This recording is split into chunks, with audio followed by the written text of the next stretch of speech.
पर चर्चा करेंगे। ऊतक क्या होता है? बहुकोशिक जीव में लाखों कोशिकाएं होती है। इनमें से अधिकतर कोशिकाएं कुछ ही कार्यों को संपन्न करने में सक्षम होती है। प्रत्येक विशेष कार्य कोशिकाओं में विभिन्न समूहों द्वारा किया जाता है।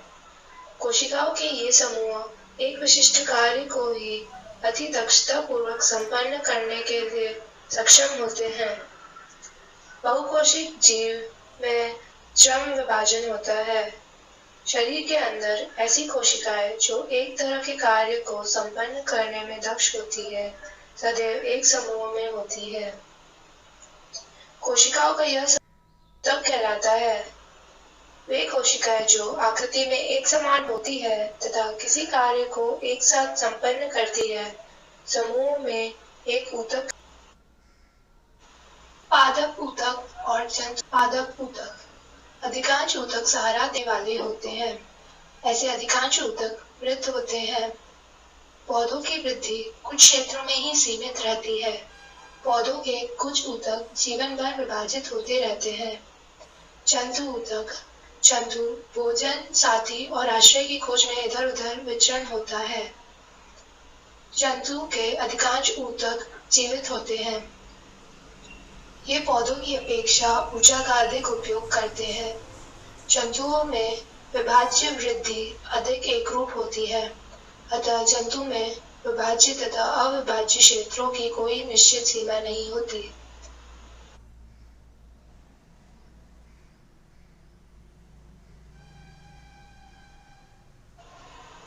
विभाज्य ऊतक।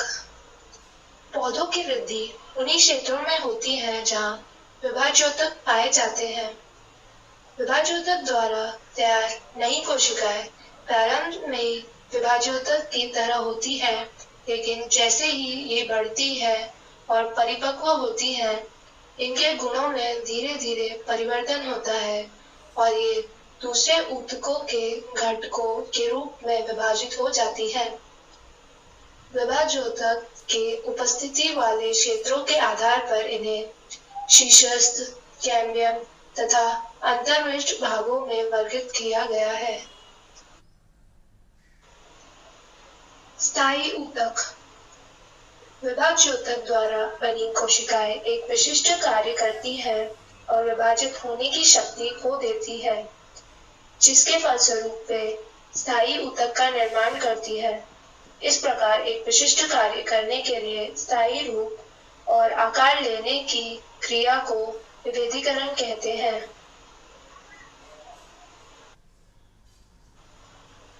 स्थायी सरल ऊतक तीन प्रकार के होते हैं।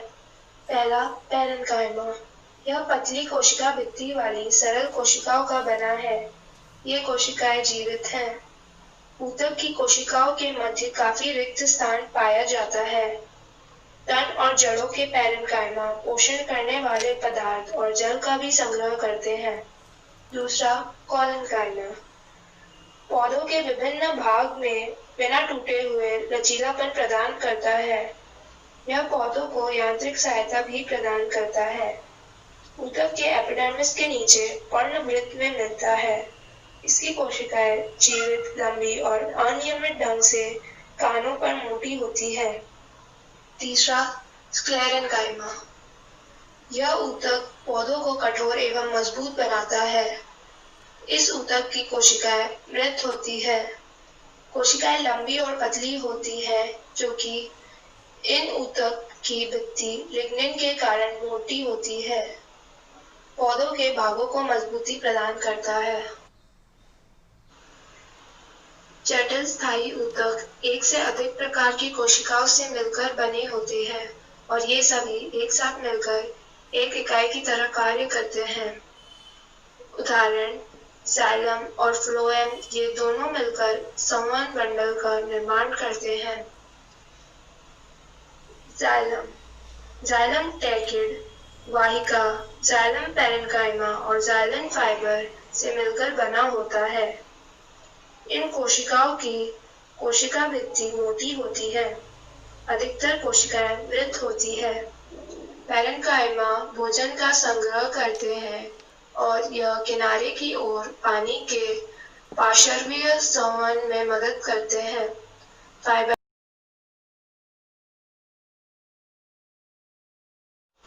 फ्लोएम फ्लोएम 4 प्रकार के अवयवों चालिनी नालिका, साथी कोशिकाएं, फ्लोएम पैरेन्काइमा तथा फ्लोएम रेशो से मिलकर बना है। फ्लोएम पदार्थों को कोशिकाओं में दोनों दिशाओं में गति करता है। फ्लोएम पत्तियों से भोजन को पौधों के विभिन्न भागों तक पहुंचाता है।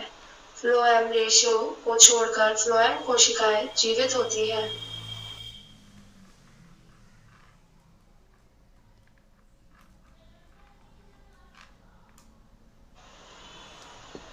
एपिथेलियमी ऊतक जंतु के शरीर को ढकने या बाह्य रक्षा प्रदान करने वाले ऊतक एपिथेलियमी ऊतक है।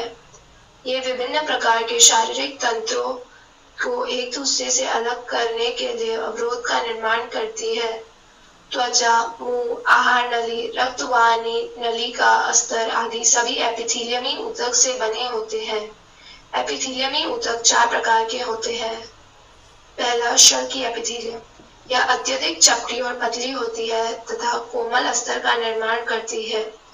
आहार नली और मुंह का अस्तर शल्की एपिथेलियम से ढका होता है।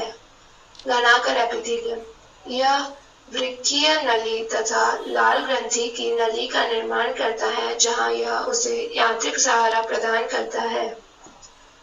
स्तंभाकर एपिथेलियम, जहां अवशोषण और सावृ होता है, जैसे आंत के भीतरी अस्तर में, वहां स्तंभाकर एपिथेलियम होता है। इसे पक्ष्माभी एपिथेलियम भी कहते हैं। चौथा, ग्रंथिल एपिथेलियम, कभी कभी एपिथेलियमी ऊतक का कुछ भाग अंदर की ओर मुड़ा होता है तथा एक बहुकोशिक ग्रंथि का निर्माण करता है। यह ग्रंथिल एपिथेलियम कहलाता है। संयोजी ऊतक, संयोजी ऊतक की कोशिकाएं आपस में कम जुड़ी होती है और अंतरकोशिकीय आधात्री में धसी होती है। यह आधात्री जेली की तरह तरल, सघन या कठोर हो सकती है। रक्त के तरल आधात्री भाग को प्लाज्मा कहते हैं। प्लाज्मा में लाल रक्त कोशिकाएं, श्वेत रक्त कोशिकाएं तथा प्लेटलेट्स निलंबित होते हैं। प्लाज्मा में प्रोटीन, नमक तथा हार्मोन और उत्सर्जी पदार्थों को शरीर के एक भाग से दूसरे भाग में संवहन करता है। अस्थि संयोजी ऊतक का एक अन्य उदाहरण है। यह पंजर का निर्माण कर शरीर को आकार प्रदान करती है। यह ऊतक मजबूत और कठोर होता है। अस्थि कोशिकाएं कठोर आधात्री में धसी होती है, जो कैल्शियम और फास्फोरस से बनी होती है।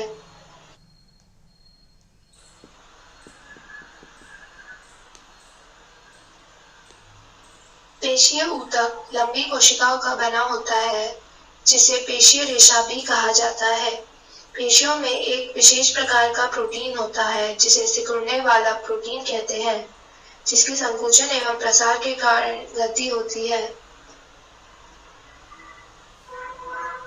कुछ पेशियों की हम इच्छानुसार गति करा सकते हैं। इस तरह की पेशियों को ऐच्छिक पेशी कहा जाता है। इन पेशियों को कंकाल पेशी या रेखित पेशी भी कहा जाता है। आहार नली में भोजन या रक्त नलिका का प्रसार एवं संकुचन जैसी गतियां ऐच्छिक नहीं है। चिकनी पेशियां अथवा अनैच्छिक पेशियां इनकी गति को नियंत्रित करती है। इनको आरेखित पेशी कहा जाता है। हृदय की पेशियां जीवन भर लयबद्ध होकर प्रसार एवं संकुचन करती है। इन अनैच्छिक पेशियों को कार्डियक पेशी कहा जाता है।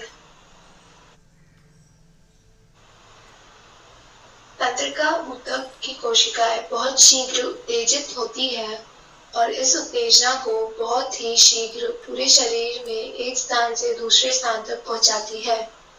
मस्तिष्क, मेरुजु तथा तंत्रिकाएं सभी तंत्रिका ऊतकों से बनी होती है। तंत्रिका ऊतक तंत्रिका कोशिका या न्यूरॉन से बना होता है। न्यूरॉन में कोशिकाएं केंद्रक तथा कोशिका द्रव्य होते हैं। इससे लंबे पतले बालों जैसी शाखाएं निकली होती है, जिसे एक्सॉन कहते हैं, तथा बहुत सारे छोटी शाखा वाले प्रवर्ध या डेंड्राइट होते हैं। बहुत सारे तंत्रिका रेशे संयोजी ऊतक के द्वारा एक साथ मिलकर एक तंत्रिका का निर्माण करते हैं।